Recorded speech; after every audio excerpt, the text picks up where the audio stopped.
나는 전능하신 아버지 하나님, 천지의 창조주를 믿습니다. 나는 그의 유일하신 아들, 우리 주 예수 그리스도를 믿습니다.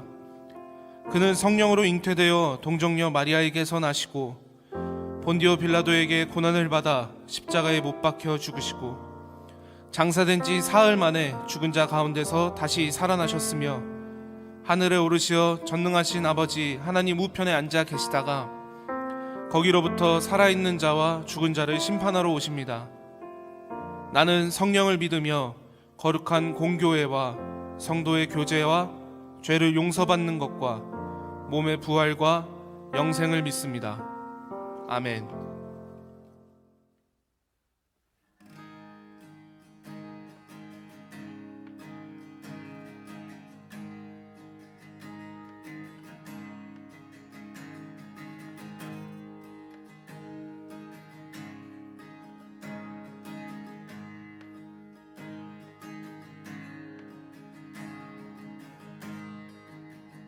상한 마음에 쓰러진 자, 죄의 무게에 억눌린 자, 주 부르시네.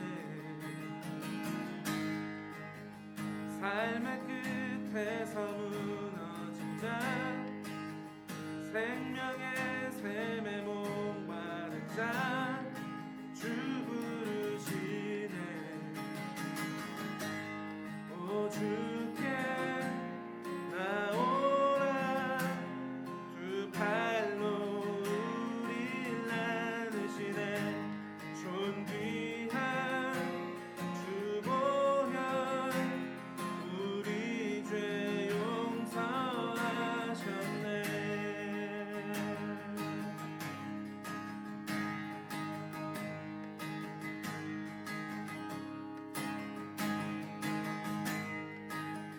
실패와 후회 내려놓고 주님께 지금 나오라, 주 부르시네.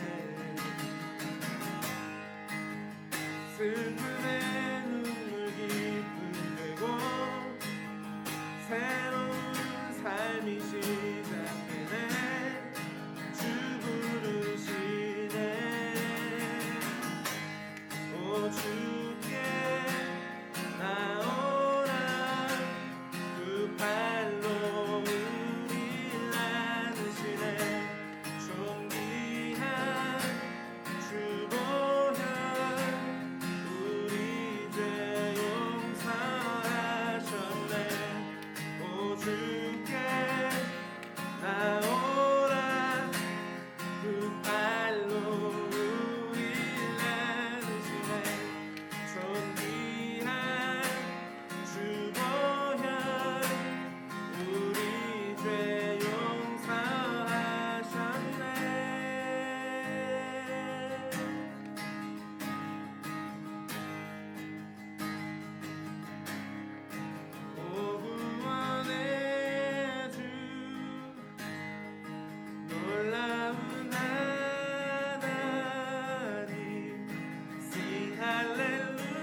사랑이 언제나 넘치옵니다.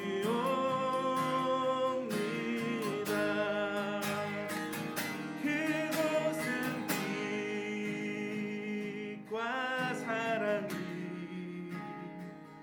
언제나 넘치옵니다.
사랑하는 여러분, 안녕하세요. 2021년 새해입니다.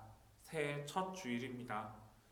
여러분, 새해 시작하면서 여러분들은 어떤 다짐을 하셨나요? 작년에 지난 우리의 모습들은 뒤로 하고 이제 새로운 마음으로 우리가 하나님 앞에 다짐하면서 또 새로운 한 해를 기쁨으로 살아갈 수 있는 여러분들이 되기를 간절히 바랍니다. 오늘 말씀 아까 읽었던 것처럼 이사야 6장 1절로 8절까지 말씀인데요. 오늘 우리가 함께 나눌 이 말씀의 제목은 나를 보내소서라는 말씀으로 은혜를 나누도록 하겠습니다. 오늘 본문에서 우리는 이사야 선지자가 높이 들린 보좌에 앉으신 하나님에 대한 환상을 보는 장면을 보았습니다. 성전에는요, 거룩과 영광이 가득했어요. 이사야는 하나님의 꿰뚫어 보는 듯한 그 거룩함에 비추어 자기 죄와 무가치함을 바라보게 됩니다. 그러나 은혜의 하나님은요, 이사야를 회복시키시고 계속 섬기게 하셨으며 백성들에게 전할 메시지를 주셨습니다. 이사야와 마찬가지로 우리도 하나님의 영광 앞에서 자신의 죄와 무가치함을 보게 된다라는 것이죠. 그러나 하나님은 은혜로 우리의 죄를 다루시고 그분의 사랑을 세상에 전할 사명을 우리에게 또한 주신다라는 것을 기억하시기 바랍니다. 여러분, 거룩, 아까 얘기했던 거룩, 이 거룩이 과연 무엇일까? 개념을 이해하기 어려울 뿐만 아니라 우리가 실천을 하기도 어려운 것으로 우리는 이해하고 있습니다. 보통 거룩의 의미는요, 구별하다, 분리되다, 깨끗하게 하다라는 공통점을 가지고 있습니다. 죄악과 부정으로부터 철저하게 자신을 분리시키는 것이죠. 그리고 오직 하나님의 소유로서 자신을 구별하여 드리는 변화된 상태를 말하기도 합니다. 그리고 거룩은요, 하나님의 속성 중에 가장 중심이 되는 성품이에요. 그리고 하나님의 백성에게 첫 번째로 요구되는 명령이기도 하죠. 레위기 19장 2절을 읽어보면요, 너희는 거룩하라. 이는 나 여호와 너희 하나님이 거룩함이니라. 이렇게 우리에게 거룩함에 대해서 명령하고 계십니다. 그렇다면 하나님이 왜 이렇게 거룩함을 중하게 여기실까? 하나님의 거룩하심은 하나님이 모든 피조 세계와 구별되시고 완전하게 다른 존재이심을 나타낸다라는 것이죠. 어떤 주석가들은 하나님의 거룩하심과 권능에 관한 계시는 그것을 읽는 것만으로도 경외함과 감동을 불러일으킨다라고 합니다. 하지만 우리는 하나님의 거룩하심과 그 권능을 잘 알지 못하는 문화 속에 살아가고 있어요. 인간이 만들어내는 소음과 분주함이 하나님의 그 임재의 영광을 가리게 되고 세상에 왜곡된 그 친밀한 관계로 인해서 하나님과 친밀한 관계가 폄하가 됩니다. 또 미디어의 폭력성, 이런 것들로 인해서 만연한 사회 풍조로 인해 생명에 관한 경외감도 느끼지 못한다는 거죠. 이러한 세상 속에서 우리가 하나님과 멀어지게 되는 것 지극히 당연한 것 아닐까요? 이로 인해 영적 감숙성 또한 둔감해지는 것 또한 사실입니다. 그렇기 때문에 우리에게는 삶의 모든 측면에 영향을 끼치시는 하나님의 위엄을 볼 수 있는 여유가 없다라는 거죠. 하나님의 거룩하심이 지닌 그 아름다움을 보지 못할 때 우리는 육체로는 존재하지만 영으로는 죽은 자가 되는 것과 같습니다. 그렇게 우리는 하나님이 자신을 계시하시는 방식대로 주님을 보고 경험하기를 거절하고 있습니다.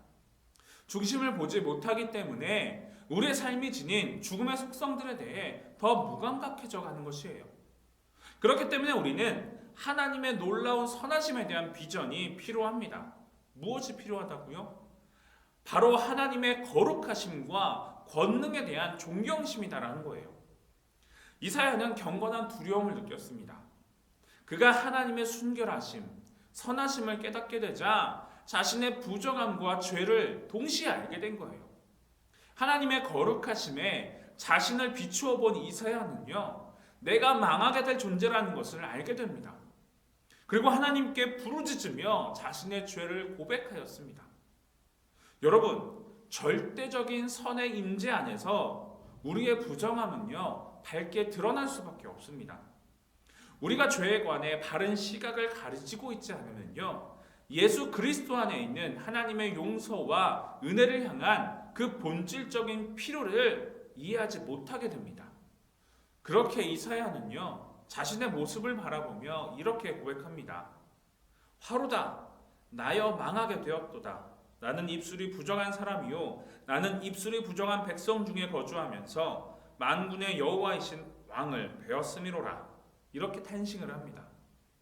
이러한 탄식은 그가 범죄를 저지르면서 사는 사람이어서가 아니라 죄성을 지닌 존재이고 하나님 앞에 한계를 지닌 그 하나의 피조물에 지나지 않았기에 나온 말인 것이죠. 그렇기 때문에 이러한 이사야의 탄식은 지극히 당연한 것입니다. 그렇게 이사야는 하나님 앞에 자신의 허물과 죄, 수치가 드러났음을 고백할 수밖에 없었습니다. 그런데 이 죄를 자신의 눈으로 보게 된 것일까? 아니에요. 하나님의 영광의 빛 앞에서는 우리의 모든 숨은 죄들이 낱낱이 드러나게 됩니다. 그러므로 하나님 앞에 우리가 서게 되면요, 아무리 은밀한 죄라고 할지라도 드러나게 된다는 것입니다. 심지어 깨닫지도 못했던 죄가 드러나게 돼요. 그렇기 때문에 이사야는 탄식하지 않을 수 없었습니다. 시몬 베드로 또한 그랬죠. 갈릴리 바다에서 예수님을 뵙고 그 앞에 섰을 때 주님의 무릎 앞에 엎드려서 주여 나를 떠나소서, 나는 죄인으로소이다. 이렇게 고백했던 베드로. 이러한 모습들은 하나님 앞에 서 있는 자들의 자연스러운 반응입니다. 이렇게 우리의 문제를 정확하게 보고 그 문제에 대한 해결의 길과 방법을 알기 위해서는 바로 하나님 앞에, 거룩하신 하나님 앞에 나아가야 합니다. 진리의 하나님, 빛 가운데 거하시는 참 빛이신 하나님은 우리에게 바른 안목과 지혜를 허락해 주실 것이며 해결의 길과 해결을 위한 능력 또한 베풀어 주신다라는 것을 잊지 마시기 바랍니다. 그렇게 하나님께 나의 죄를 고백하고 회개하는 사람들은요, 하나님은 정결하게 하십니다. 6절과 7절을 보면 이사야가 하나님을 뵙고 자신의 입술을 부정함을 고백하면서 망하게 되었습니다, 이렇게 탄식하였을 때 나타난 그 결과를 기록합니다. 스랍 중 하나가 하나님의 제단에 있는 그 핀 숯을 가져다가 이사야의 입에 대고 그 죄가 제하여졌다라고 선언하는 것이죠. 모두 아시다시피 불은요, 살균 작용과 더러움을 깨끗하게 하는 정결 작용의 기능이 있습니다. 바로 그러한 사실에 기초해서 스랍이 제단에 있는 그 핀 숯을 가져다가 이사야의 입에 댐으로써 이사야의 입술의 부정함이 제거되었다라는 것을 상징적으로 나타낸 것입니다. 이렇게 우리의 죄는요, 하나님의 사함을 통해서만 사라지게 되는 것입니다. 우리가 아무리 스스로 죄를 씻겠다라고 발버둥을 쳐도 결코 씻을 수 있는 것이 아니에요. 우리는 스스로의 죄를 씻기 위해서 많은 노력을 합니다. 선을 베풀기도 하고요, 많은 수행을 거치기도, 그렇게 많은 노력들을 합니다. 그렇지만 그러한 수행과 많은 선을 베풀었다 하더라도 인간은 자신의 죄로부터 벗어날 수 없습니다. 죄는 인간 스스로는 제거할 수 없는 성질이기 때문입니다. 우리가 하나님 앞에서 지은 죄는요, 하나님의 용서를 통해서만 제거될 수 있습니다. 그렇습니다. 예수 그리스도의 피를 의지하는 것만이 유일하게 하나님 앞에서 우리의 죄를 사함받는 유일한 길인 것입니다. 그렇게 하나님은 지금도 자신의 백성 중에서 당신을 위해 갈 자를 찾고 계세요. 8절처럼 내가 누구를 보내며 우리를 위하여 누가 갈고, 이렇게 당신을 위하여 갈 자를 찾고 계십니다. 이것은 물론 이사야를 염두에 두고 하신 말씀이에요.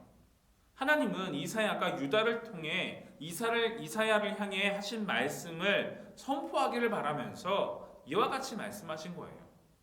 그렇게 죄를 사함받는 백성들, 그 백성들에게 하나님은 우리에게 말씀하십니다.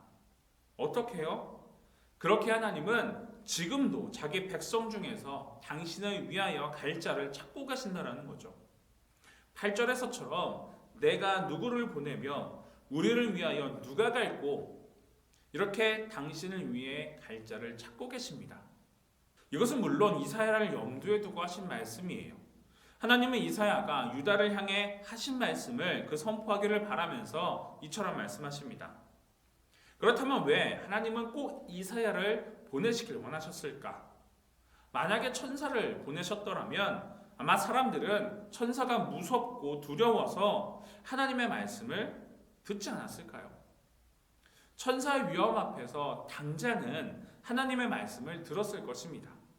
그렇지만 진심에서 우러나오진 않았을지도 몰라요. 천사는 위엄과 능력은 있지만 사람이 아니기 때문에 사람의 심정을 제대로 이해하지 못할 수도 있는 거예요. 그래서 그들의 선포는 위엄이 있지만 호소력은 없을 거예요.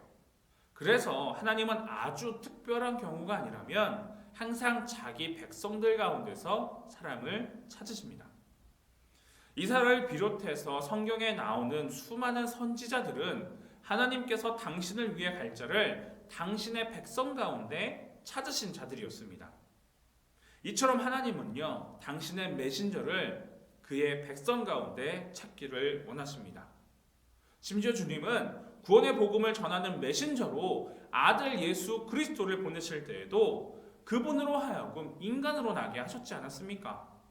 그리고 인간의 모든 연약함 또한 알게 하셨어요. 바로 예수님의 교훈 하나하나가 우리의 연약함을 아시고 우리 인간의 편에 서서 하나님의 말씀을 전하셨다라는 것이죠. 그러한 점에서 우리를 위해 당신의 사자를 백성 중에서 찾으신다는 것, 얼마나 큰 은혜입니까? 그 은혜를 우리는 잊어서는 안 됩니다. 그 하나님 앞에 우리가 씻음을 받고 하나님께 부르심을 받아 보냄을 받는 그 사람들이 된다라는 것, 얼마나 큰 영광일까요? 지금도 하나님은 우리에게 이와 같이 말씀하고 계실지도 모르겠습니다. 내가 누구를 보내며 우리를 위하여 누가 갈고, 사랑하는 여러분, 우리는 이 부르심의 음성을 들을 수 있어야 합니다. 그리고 그 부르심에 이사야와 같이 응답할 수 있기를 바랍니다. 내가 여기 있나이다. 나를 보내소서.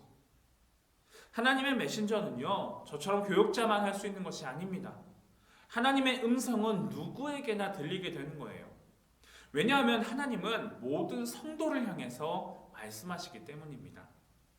그러므로 하나님의 부르심에 응답할 수 있는 여러분들이 되었으면 좋겠습니다. 그리고 세상을 향해 하나님의 책망의 말씀과 회개의 요구, 그리고 구원이 복음을 전할 수 있는, 그 구원의 복음을 전할 수 있는 여러분들이 되기를 간절히 바랍니다.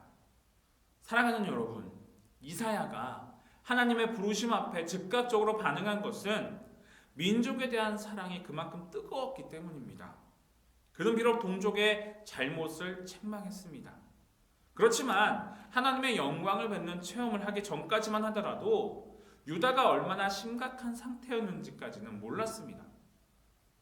그는 우시아 왕만 회복되었어도 유다가 다윗과 솔로몬 시대의 영광을 회복할 것이다라고 믿었던 사람이었습니다. 그렇기 때문에 그는 우시아 왕의 죽음 앞에서 큰 절망감을 느낄 수밖에 없었지요. 그렇지만 거룩하신 하나님의 영광을 보게 되자 그의 생각은 변하였습니다. 하나님의 거룩하신 영광에 비추어 볼 때 자신을 비롯한 유다 사람들이 얼마나 심각한 죄인인지 깨닫게 되었다는 거예요. 그 상태로 계속해서 유지가 된다면 유다는 영원히 파멸을 피하지 못할 것이었습니다. 그렇게 그는 하나님의 부르심에 주저하지 않고 유다를 향하여 하나님의 말씀을 선포하는 메신저가 되었습니다. 그는 자신의 개인적인 삶과 생명을 바쳐서라도 유다가 구원되기를 바랬던 사람입니다. 사랑하는 여러분, 이러한 이사야의 마음은 곧 우리 하나님의 마음이기도 합니다. 하나님은 비록 죄인이며 보잘것없는 초라한 존재들이지만 우리의 생명을 아끼고 사랑하셨기 때문에 그 생명을 구하기 위해 아들 생명까지도 내어주신 분입니다. 이런 하나님의 마음을 우리도 가졌으면 좋겠습니다. 멸망의 위기에 처한 우리를 외면하지 않고 우리의 생명을 구하시기 위해 자기의 생명도 아끼지 않으신 예수님의 사랑의 마음을 가지고 우리도 사람의 생명을 구원하는 그 복된 사역을 감당할 수 있는 여러분들이 되기를 간절히 바랍니다. 2021년 첫 주일입니다. 다소 무거운 말씀을 전했을지도 모르겠어요. 작년에도 참 많은 것들이 생각났던 한 해였습니다. 여러분들의 2020년 작년의 삶은 어땠습니까? 우리가 코로나로 인해 거리 두기를 하고 만남을 하지 못하고 관계가 멀어지기도 했지만 그럼에도 우리는 우리가 전할 수 있을 때 복음의 메시지를 전한 바로 그 한 해였는지 돌이켜봤으면 좋겠습니다. 우리가 이제 새롭게 살아갈 2021년은 더욱더 말씀을 의지했으면 좋겠습니다. 하나님을 바르게 알아갔으면 좋겠습니다. 하나님과 동행했으면 좋겠습니다. 환경의 지배를 받지 않고 그 환경을 뛰어넘는 믿음을 가지고 하나님의 나라의 확장을 위해 기도하면서 말씀에 힘쓰는 우리 청년들이 되기를 예수님의 이름으로 축복합니다. 우리 함께 기도하겠습니다. 참 좋으신 아버지 하나님 감사합니다. 2021년 새해 첫 주일입니다. 지난 해를 뒤로하고 새롭게 맞이하는 새해는 믿음과 지혜가 더욱 자랄 수 있는 한 해가 되게 하여 주시옵소서. 주님과 동행하는, 주님과 깊이 교제하는 은혜가 넘치는 한 해가 되게 하여 주시옵소서. 우리 청년들의 삶을 위해 기도합니다. 우리 청년들의 삶을 주님 지켜 주시옵소서. 세상에 소망을 두는 것이 아니라 하늘의 소망을 두고 그리스도의 일하심을 믿으며 살아가는 믿음의 청년들이 되기를 원합니다. 우리의 믿음이 흔들린다라고 할지라도 굳건하게 지켜나갈 수 있는 그리스도의 군사가 되게 하시고, 그럼에도 불구하고 우리가 살아가는 이 세상이 하나님의 나라로 더욱더 확장돼 나갈 수 있도록 주님 우리를 보내주시옵소서. 우리를 복음의 메신저로 세우심에 감사드립니다. 우리를 부르실 때 믿음으로 응답하게 하시고 우리의 마음을 다해 주님께 나아갈 수 있는 믿음의 청년들이 되게 하여 주시옵소서. 감사드리며 주님 가르쳐 주신 기도로 예배를 마무리합니다. 하늘에 계신 우리 아버지, 아버지의 이름을 거룩하게 하시며 아버지의 나라가 오게 하시며 아버지의 뜻이 하늘에서와 같이 땅에서도 이루어지게 하소서. 오늘 우리에게 영할 양식을 주시고 우리가 우리에게 잘못한 사람을 용서하여 준 것 같이 우리의 죄를 용서하여 주시고 우리를 시험에 빠지지 않게 하시고 악에서 구하소서. 나라와 권능과 영광이 영원히 아버지의 것입니다. 아멘.